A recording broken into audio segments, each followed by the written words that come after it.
Kalau ada orang yang merasa sok NU, sok merasa paling pantas menjadi orang NU, tapi ternyata dia masih mendukung para pembenci Gus Dur, maka orang ini perlu dipertanyakan ke-NU-nya. Hanya dilihat kelihatannya kok isi keterangannya kayaknya kok tidak sesuai panjenengan, kok terus jenengan itu menganggap ini tidak pakai berarti ini apa, tidak pakai ibarah, tidak pakai asbabun nuzul, wah ya ditolak dong. Kayak ada sesuatu yang sudah jelas kesalahannya, seolah-olah sudah dijustis orang ini salah, sesat dan menyesatkan. Jadi patut untuk diluruskan. Jadi seakan-akan Gus Sani ini mengklaim dirinya lah yang benar, yang berhak untuk meluruskan. Assalamualaikum warahmatullahi wabarakatuh. Bismillahirrahmanirrahim. Alhamdulillahirabbil alamin. Wa bihi nasta'inu ala umuri dunya waddin. Wassalatu wassalamu ala asyrafil anbiya'i wal mursalin. Sayyidina wa maulana Muhammadin wa ala alihi wa sahbihi ajma'in, amma ba'd. Para pemirsa di seluruh tanah air yang berbahagia, pada kesempatan kali ini saya akan menanggapi postingan Gus Sani UY yang mengajak diskusi atas komentar saya tentang beliau tempo hari yang lalu. Saya katakan, saya jawab sangat siap sekali. Namun diskusi di sini bukan berarti kita harus live bersama dan kemudian bisa disaksikan secara langsung, karena mempertimbangkan pembahasan ini adalah sesuatu yang sangat sensitif dan butuh pemahaman, renungan yang mendalam. Jika dibuat live, dikhawatirkan akan terjadi salah ucapan atau terjadi gagal paham ini. Oke, pada kesempatan kali ini saya akan menanggapi apa yang disampaikan Gus Sani UY dalam postingan beliau yang berjudul membantah pembela Kiai Nur Ikhya atau meluruskan pembela Kiai Nur Ikhya.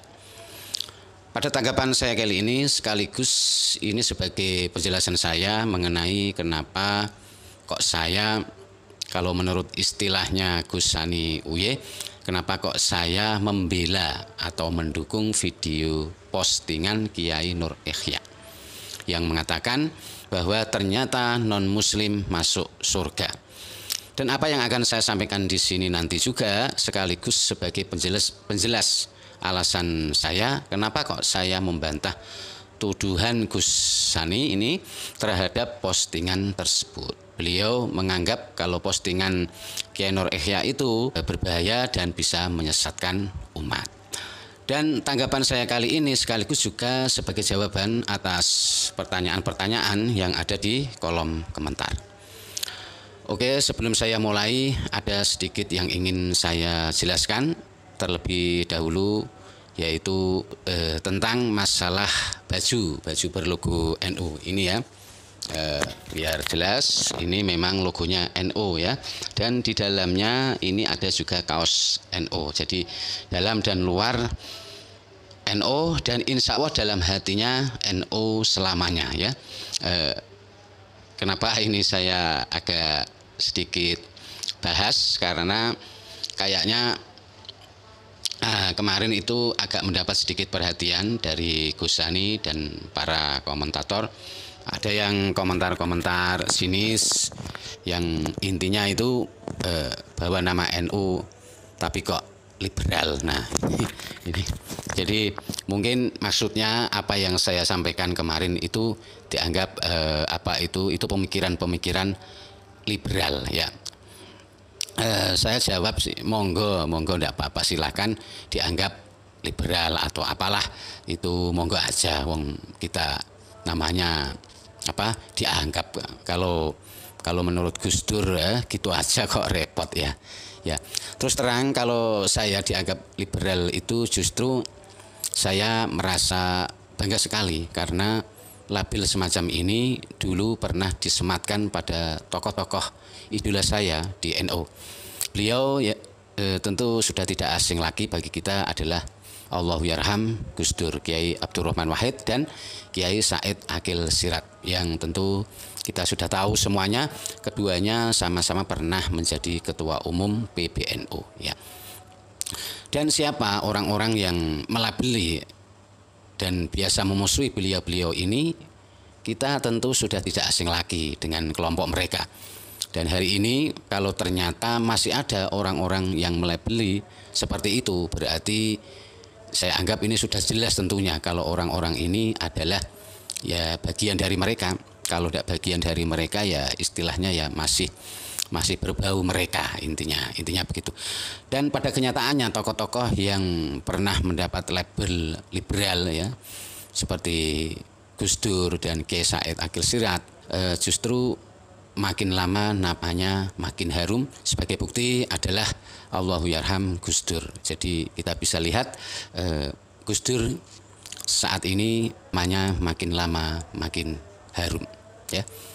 Makanya pada kesempatan ini saya sengaja tetap pakai baju ini, baju NO. Ini karena bagi saya merasa betul-betul pancen NO, betul-betul NO ya. Karena bagi saya tidak ada yang pantas mengklaim dirinya warga NO kalau dirinya itu masih mendukung orang-orang yang pernah menyakiti Gus Dur. Kalau ada orang yang merasa sok NU, sok merasa paling pantas menjadi orang NU, tapi ternyata dia masih mendukung para pembenci Gus Dur, maka orang ini perlu dipertanyakan ke-NU-nya. Ya, ini standar dari saya, terserah saya memberikan standar kan. Biasa boleh kita bebas, nanti biarkan khalayak rame yang menilainya. Standar saya ini kira-kira mewakili orang banyak atau tidak ya. Kemudian untuk Gus Sani ya, ini masalah kemarin dibahas tentang masalah asbabun nuzul ya. Yang kata Gus Sani Uye mengartikan Al-Qur'an kok tidak pakai ibaroh atau asbabun nuzul. Ya ditolak dong kan gitu, ngomongnya gitu Gus Sani Uye. Saya tanggapi ini ya monggo silahkan mau Anda terima atau tolak komentar dari saya. Monggo silahkan, itu hak panjenengan ya, monggo. Santai aja Gus, saya tidak masalah ya. Dan silakan juga untuk mengklaim benar dan salah itu harus sesuai dengan standarisasi panjenengan ya, silakan aja. Kan biasanya kan jenengan itu sudah punya standarisasi bahwa ini salah, ini benar, itu seakan-akan kebenaran milik Anda ya.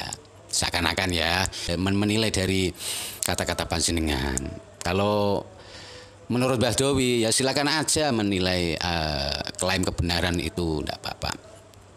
Menurut Mbah Dowi, kalau menurut Mbah Dowi ya santai aja bro, nanti biarkan netizen dan hukum alam yang berbicara. Siapa nanti yang akan rungkat, nanti akan kelihatan sendiri. Ini Mbah Dowi ini penampilannya biasa aja, tapi saya suka menyimak channel beliau ini, kelihatannya biasa, tapi isi kontennya ini sesungguhnya berbobot sekali kontennya ini dalam sekali ini Mbak Dowi. Saya ucapkan salam kepada Mbak Dowi. Halo Mbak Dowi, salam untuk Mbak Dowi. Ini misalkan Mbak Dowi yang mengatakan begitu ya. Yes, santai sekali orangnya itu. Jadi kayak tidak ada beban ini. Saya jadi iri sama Mbak Dowi ini. Orangnya itu tidak ada beban, itu free ya. Kayak tidak punya sakit hati dan sebagainya, wes pokoknya cuek lah ya. Untuk Gus Sani Uye perlu panjenengan ketahui masalah asbabun nuzul itu bukannya saya atau Kiai Nur Ihya itu tidak memakainya, tapi kalau sudah dipelajari, sudah ditelaah asbabun nuzulnya, ternyata masih belum bisa memberikan jawaban yang memuaskan. Akhirnya ya kita mencoba menggali dengan sumber daya dari akal pikiran yang telah Allah anugerahkan kepada kita ya. Perlu panjenengan ketahui, kita ini kan ya orang pesantren ya, sudah tahulah orang pesantren itu yang namanya berpegang pada ulama-ulama terdahulu itu sudah wajib bagi kita dan sudah menjadi makanan sehari-hari ya. Masa hal itu perlu diomongin. hanya dilihat kelihatannya kok isi isi keterangannya kayaknya kok tidak sesuai panjenengan kok, terus jenengan itu menganggap ini tidak pakai berarti ini apa, tidak pakai ibarah, tidak pakai asbabun nuzul, wah ya ditolak dong. Jadi kita ya tetap pegang, tapi bukan berarti kami makan mentah-mentah, terima apa adanya tanpa kita telaah lebih dahulu dan kami renungkan tentunya lebih dahulu ya. Bagi saya pribadi, kitab-kitab para ulama itu tidak harus selalu menjadi rujukan utama, tapi kadang juga harus sebagai referensi saja ya. Jadi betul-betul kita ini dituntut tidak hanya sekedar memahami saja, tapi juga menganalisanya, direnungkan ya. Jadi kita menjadi orang itu tidak taklid buta ya. Kita ini tidak taklid buta yang biasa terima beres, terima bersih tanpa mau bersusah payah berpikir lagi. Mungkin karena takut nanti dianggap merasa lebih pintar dari ulama-ulama terdahulu. Kita kan kalau ulama-ulama terdahulu kan sudah jelas mereka hafal ratusan ribu hadis, sudah mengkaji kitab ini, kitab itu, sudah hafal Quran, hadis dan sebagainya. Ini seakan-akan kalau sudah begitu ya, gitu tidak ada lagi yang bisa disalahkan. Kalau kita seperti ini, sebenarnya kita justru mengabaikan perintah-perintah dari Allah Subhanahu wa taala di dalam Al-Qur'an. Afala ta'qilun, afala tatadzakkarun, afala tatafakkarun. Ini kan biasa Allah memperingatkan kita dengan kalimat-kalimat ini, kata-kata ini. Kenapa kita tidak berpikir? Kenapa tidak merenungkan? Ironis sekali sebenarnya dan lucu kalau ada yang mengkritisi ulama terus dianggap berarti orang ini merasa lebih pintar dari ulamanya. Ini kan sebenarnya agak lucu ya. Hal ini seperti bisa kita lihat pada komentar-komentar yang dialamatkan pada Kiai Imaduddin. Padahal Kiai Imad ini perjuangannya kalau saya menilai itu begitu mulia sekali perjuangan dari Kiai Imad. Beliau ini kenapa beliau sampai mengkritisi nasab? Karena sudah begitu jelas sekali kejanggalan-kejanggalannya ya. Jadi beliau ini mengkritisi nasab itu bukan karena ada maksud, ini kan pemelintiran ya.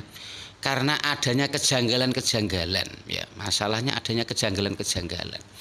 Adanya kejanggalan-kejanggalan itu tidak hanya di dalam data-data saja, tulisan, tapi juga perilakunya. Nah, perilakunya mereka yang mengaku sebagai dzurriyyah Nabi ini sama sekali tidak layak disebut sebagai dzurriyyah Nabi ini, yang suka menyombongkan diri, mengaku-ngaku ini terutama ya. Kalau yang tenang, baik itu insya Allah tidak. Ini sebenarnya kalau kita mau merenung, kalau kita meresapi sejenak, seharusnya ini sebuah kejanggalan yang luar biasa. Kalau kita betul-betul mencintai Nabi, betul-betul kita tahu sejarahnya baginda Nabi, seorang yang berakhlakul karimah.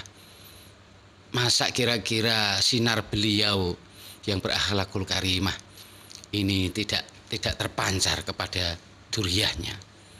Ini kan jelas janggal. Ya seperti ada komentar kayak begini. Sebenarnya yang lebih alim itu Kiai Imad atau Ibnu Hajar Al-Haytami. Ini ada judul di channel YouTube kayak gitu. Kayak ini kan sebenarnya komentar yang konyol sekali. Orang mengkritisi sesuatu yang janggal kok bisa dianggap merasa lebih pintar dari para ulama-ulamanya. Ini dari mana? Tidak nyambung saudara ya. Ini jelas tidak nyambung ya. Selanjutnya tentang meluruskan, kata meluruskan, yaitu meluruskan pembela Kiai Nur Ihya. Ya, ini kata-kata meluruskan ini ingin mau saya luruskan ya. Meluruskan kata meluruskan. Kenapa ini perlu diluruskan? Karena dalam kata-kata ini mengandung konotasi ya kayak gimana lah gitulah. Kalau menurut bahasa Gus Sanuyy kan gitu, kayak gimana lah gitu. Kayak ada sesuatu yang sudah jelas kesalahannya, seolah-olah sudah dijustis orang ini salah, sesat dan menyesatkan. Jadi patut untuk diluruskan.